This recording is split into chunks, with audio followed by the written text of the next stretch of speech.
morning, guys. It's me, Jimmy. So the question is that should you go and get a degree from the Spring Arbor University? Yeah, jump to the computer monitor and let's find out.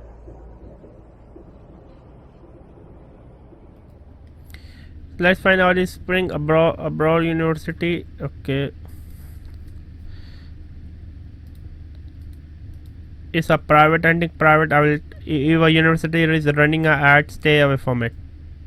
The tuition is quite high. I'm not happy. Let me look at their rank. What's their rank? Because the ranking can be a huge factor in deciding the rank is poor. It's a private. They are running an ad.